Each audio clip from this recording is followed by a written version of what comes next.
In the spring of 1200 BC, a young girl named Nefertari stood trembling in the courtyard of the temple of Amun at Karnak, surrounded by towering stone columns carved with scenes of gods showing mercy they never practiced. She was only 9 years old. Her father, a low-ranking official whose hands still smelled of ink and papyrus, had brought her to the temple 3 days earlier. He had exhausted every option. He owed the temple a debt he could not repay in grain, silver, or labor.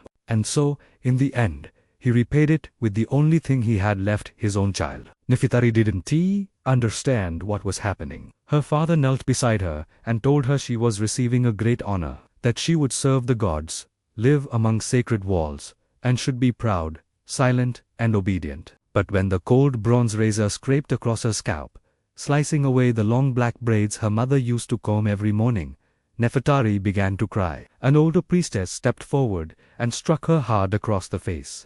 "Servants of the god do not cry," the woman said sharply. "You have no tears left. No name left. You belong to Amun now, and Amun does not tolerate weakness."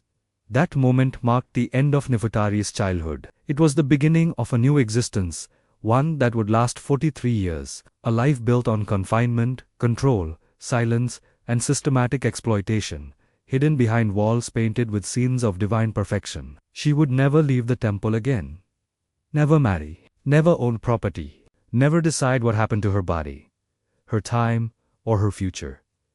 And here's what most people never realize. Nefertari was not alone. She was one of thousands of girls and women who lived and died inside Egypt's temples, dressed in purity, but trapped in servitude. They carried titles that sounded sacred: wives of the god, servants of the god, hands of the goddess, the pure ones. But behind those beautiful names was a system that destroyed lives. This is the truth the hieroglyphs will never tell you. And what follows is not myth. It is documented in papyri, temple archives, legal contracts, and ancient records. It is the story of how religious power can be twisted to control, silence, and exploit the vulnerable. If you want to uncover the darkest corners of human history, help this channel grow. Hit like and subscribe, because what comes next is far darker than you imagine. When people today hear about temple virgins or priestesses of Egypt, they imagine something graceful, elegant women in white linen, performing sacred rituals, honored servants of the gods. That image is false. It is ancient propaganda. Let's break down what these women actually were. The most common Egyptian term was hemet, meaning servant of the god or wife of the god. Others were called shemayat, singers or musicians, and kendrit, a broader term for temple attendants.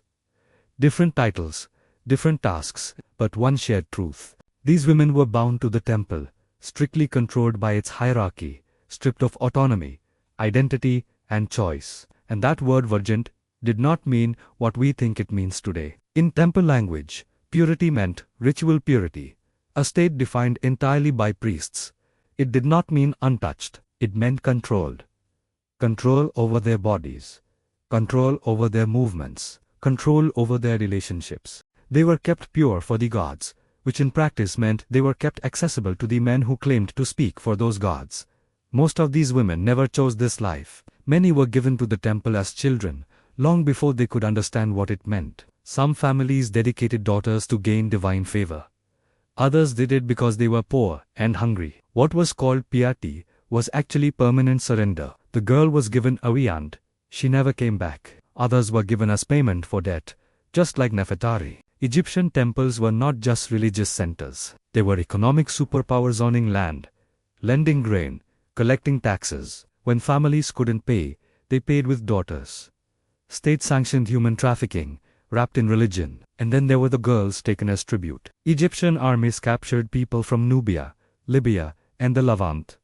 Among them were young girls delivered to temples and absorbed into a system of holy servitude from which escape was impossible. Records mention initiates entering temple service at 8 or 9 years old. Children, incapable of consent. Let me tell you about one of them. Her name was Mutamoya. She was 8 years old when soldiers came to her Nubian village. They collected gold, ivory, grain and children. Mutamoya was tied with 12 others and forced to march north for weeks. She didn't speak Egyptian. She didn't know where she was going. She cried until a guard struck her and told her crying was forbidden. From that moment on, she learned how to cry in silence. When she arrived in Thebes, she was assigned to the temple of Mut, goddess of motherhood.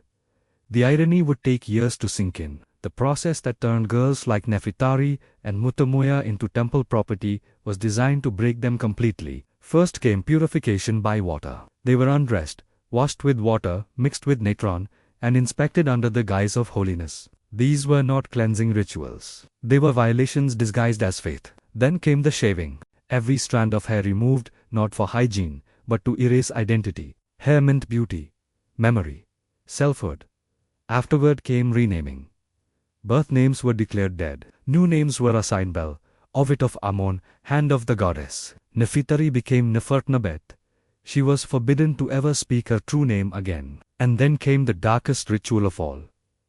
The divine marriage. Each girl was symbolically married to a god, dressed in white linen, adorned with jewelry, led before a statue. The vows were recorded as sacred, but in reality, they were contracts of ownership. A girl married to a god could never marry a man, could never leave, could never belong to herself again. And here's the part they never carved into stone. The priests believed they embodied the gods, which meant that when they touched these girls, they claimed divine right. Life inside the temple was structured with absolute precision. Wake before dawn, purification, labor, silence.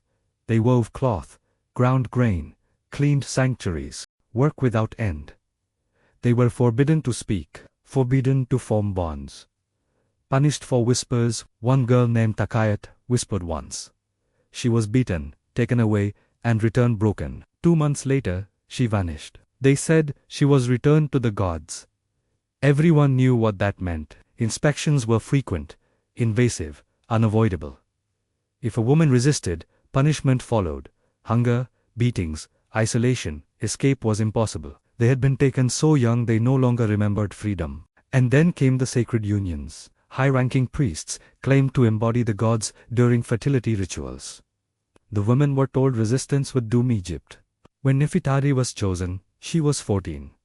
The records call it a success. She knew it was rape. Some women were forced repeatedly. Some became pregnant. Daughters were raised to serve the temple. Sons became priests. The system fed itself. Nefertari gave birth to a daughter. For 3 years, she loved her. Then the child was taken. She was never allowed to speak to her again. Those who resisted openly were made examples. One woman named Renatma stood up and shouted the truth. She was dragged into the desert and left to die. The others were forced to watch. Resistance survived only in secret. In glances, in weaving arrows, spelling silent words. I resist. Most women died unnamed. Mass graves. No mourning. Before her death, Mutamoya carved her final message into stone. I was born free. They took that from me. Remember that I lived. The temples still stand. The stones still remember, and now you do. What do you think of their story? How should history remember these monuments of suffering? Leave your thoughts below. Subscribe to hear the voices history tried to erase.